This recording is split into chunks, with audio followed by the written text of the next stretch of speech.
Bom, pessoal do YouTube, e aí, como é que vocês estão? Faz tempo aí que eu não gravo um vídeo, então hoje eu resolvi gravar um vídeo interessante sobre o que eu ando desenvolvendo aí para vocês terem uma noção também do que eu trabalho, tá? Bom, esse vídeo de hoje eu vou mostrar um controlador proporcional mais ressonante que eu venho estudando ele há algum tempo, operando num protótipo, numa plataforma que eu desenvolvi, tá, com o DSPIC, e mostrar um pouco da parte da teoria por trás desse controlador, tá bom? Então, primeiramente, vamos falar sobre a plataforma e qual é o objetivo de desenvolver esse proporcional mais ressonante, tá?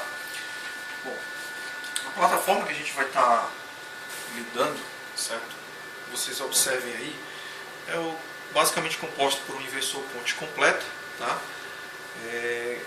Com um indutorzinho para suavizar um pouco a corrente que é transferida a esse transformador aqui e uma carga resistiva conectada ao secundário aqui desse transformador.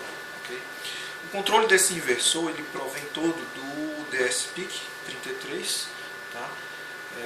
E a ideia é colocar nesse processador as rotinas que executem o proporcional mais ressonante. Tá bom? Então essa daqui é uma visão bem simplificada do que está ali naquela plataforma que vocês estão vendo aí. Tá? Então só mostrar aqui um pouco da plataforma. Aqui na parte de trás a gente tem os IGBTs de potência, tá? O banco do barramento CC, ali do lado, os capacitores, fonte auxiliar, drivers e um LCD mostrando aí algumas variáveis aí do software, certo? Bom, aqui é onde vocês estão vendo aqui, nessa parte amarela, eu injeto a referência do meu sinal. Ali na parte de trás eu tenho medição de corrente, tá? Principalmente nesse ponto aqui. Eu tenho medição de corrente e aqui ele sai para indutor, para os indutores aqui atrás e para o transformador, tá bom? Então vamos dar uma detalhada melhor no que é o controlador que eu quero desenvolver, tá? Vou mostrar para vocês. Tradicionalmente se faz o controle de referências senoidais através do controlador proporcional mais integral.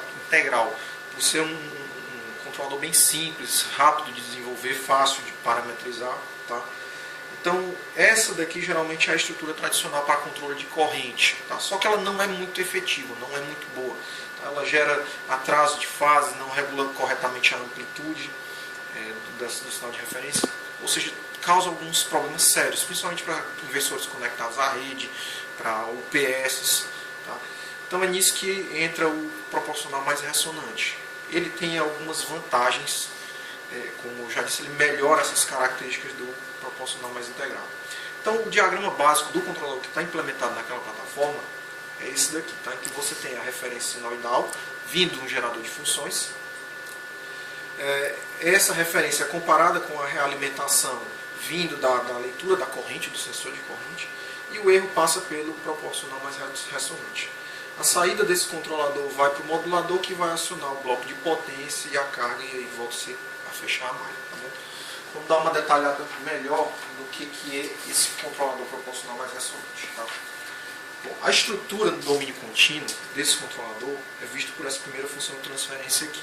Tá? 2K e ômega CS, S é o operador de Laplace, tá? Dividido por S quadrado mais 2 ômega CS mais ômega. E somado a essa função tem-se o termo proporcional, tá? O KB. Ômega é a frequência de ressonância e o ômega C é uma frequência de corte que você consegue controlar melhor a amplitude na frequência de ressonância. Bom, eu posso realizar esse controlador com amplificador operacional, com capacitor, com resistor, sem problemas, tá? É relativamente simples. Só que existe um pequeno problema nisso daí. Com o tempo, o capacitor se degrada, o resistor se degrada, então essas frequências ômega C e ômega elas desviariam do propósito que é o controlador. Então haveria problemas com equipamentos que você quer que ele permaneça durante muito tempo operacional. Tá? E aí que entra o domínio discreto, certo? Em que você passa a operar essa função de transferência agora sobre constantes ou sobre uma função de transferência discreta, que essa seria realizada dentro de um computador, no nosso caso aqui o nosso DSPIC. Tá? Então eu vou fazer esse mapeamento aqui e vou começar a dar uma detalhada nas implicações do que é realizar isso aqui dentro do DSPIC. Tá? Se eu pego essa função de transferência e mapeio diretamente para cá, se eu pudesse trabalhar diretamente com ponto flutuante, com operações de ponto flutuante, seria uma maravilha. Só que no DSP, essas instruções de operação, esse produto, essa soma no ponto flutuante, eles tomam muito mais tempo de execução do que a operação com ponto fixo. Tá? Então, eu vou trabalhar melhor esse controlador, tá? Através da transformada delta, para que eu tenha mais precisão ao operar, ao construir esse controlador em ponto fixo. E aí é que a gente vai começar a detalhar esse controlador um pouquinho mais. Tá? Então, se eu pego essa estrutura desse controlador que eu mostrei há pouco, no domínio discreto, tá? Vocês podem perceber que ele tem uma característica muito parecida com um filtro, tá? Um filtro de segunda ordem. Tá? Então, eu vou pegar cada coeficiente lá do meu controlador ressonante e vou sair detalhando ele mais um pouco, para obter os coeficientes A0, A1, A2. Aqui vocês podem ver. Tá? Eu já usei um software para calcular cada um desses coeficientes para não haver erro nessas contas. Inclusive, essas operações ajudam a construir o código que eu vou mostrar. Bom, eu não posso simplesmente pegar cada coeficiente desse aqui, jogar para o domínio discreto, tá? Jogar para o domínio de ponto fixo e tentar rodar. Não vai funcionar.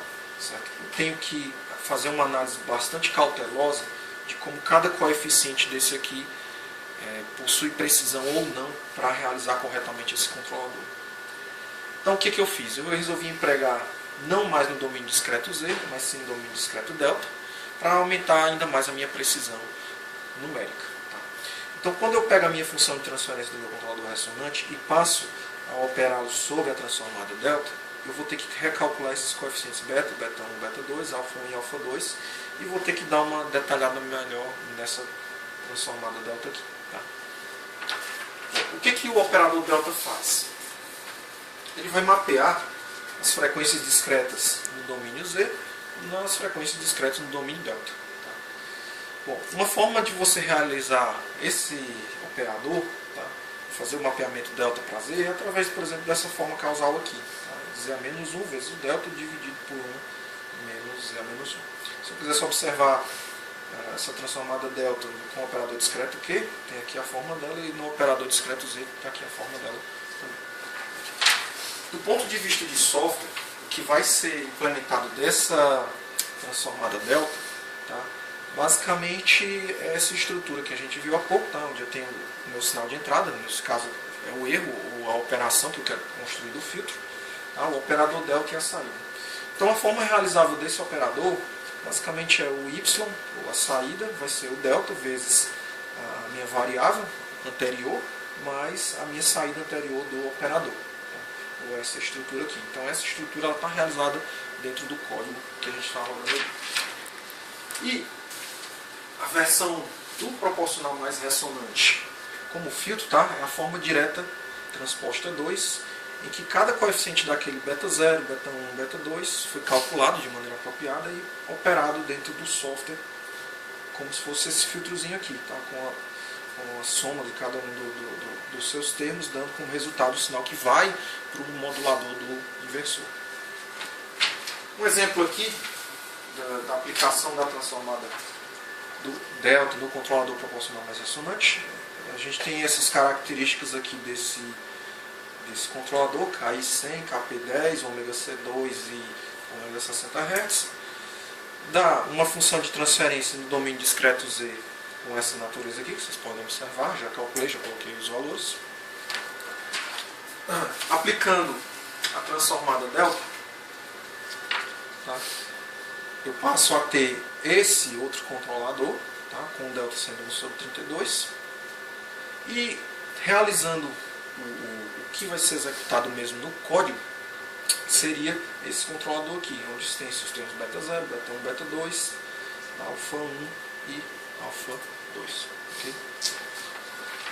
Bom, vamos dar uma olhada aqui no funcionamento do protótipo. Tá? Aqui no osciloscópio, a gente tem o canal 1, que é a minha referência. Tá? Ele está todo chuviscado porque tem uma fonte aqui que está produzindo um pouco de ruído, mas não vai interferir no que nos interessa.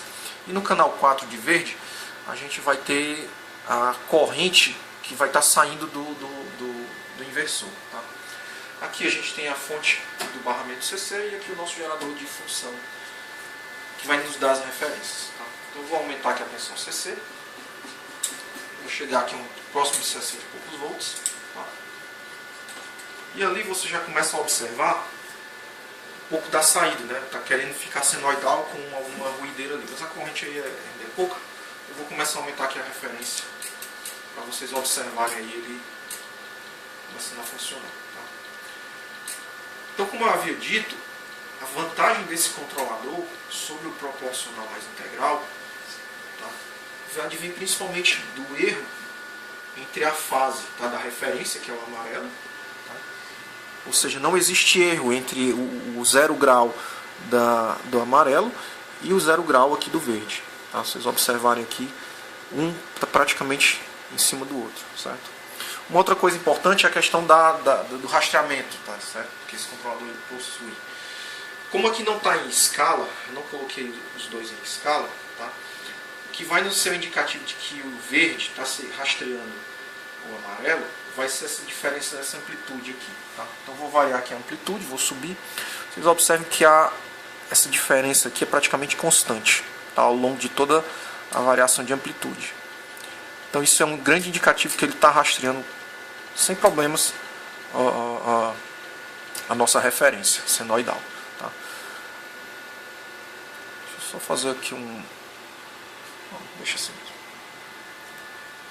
Então você observa aqui o sinal de saída, ó, sem o amarelo, então você observa como é a característica da corrente que esse inversor produz. Certo? Aumentando aqui a amplitude. Ele não aumenta mais porque a fonte não consegue mais fornecer corrente para aumentar a potência. Tá? Então você observa aqui ele acendendo aqui a lâmpada, tá? como carga na saída desse transformador. Tá? Então para você observar como ele está ressonando na frequência de 60 Hz, então eu vou retornar aqui o 1, canal 1, tá? Eu vou fazer uma variação aqui de frequência. Tá? Em 60.5 eu vou reduzir aqui a frequência. Tá? Você vai observar que aí ele vai reduzir a amplitude da referência e deslocar o ângulo entre o sinal de referência e o sinal de saída. Tá? Vou aumentar aqui a frequência. Aqui nesse caso já estou com 52 Hz. Tá? Vou voltar a aumentar aqui a frequência. Então aqui já temos aqui 58, 59. Você observa que ele volta para a frequência de ressonância. Tá? Vou aumentar, ó, 63, 64, 65, 66. Ele sai da frequência de ressonância. Então o controlador ressonante está sintonizado na frequência na qual ele foi projetado. Tá? Rastreando de forma coerente o sinal. Okay? Bom, aqui foi uma visão bem rápida do que a gente está trabalhando, certo?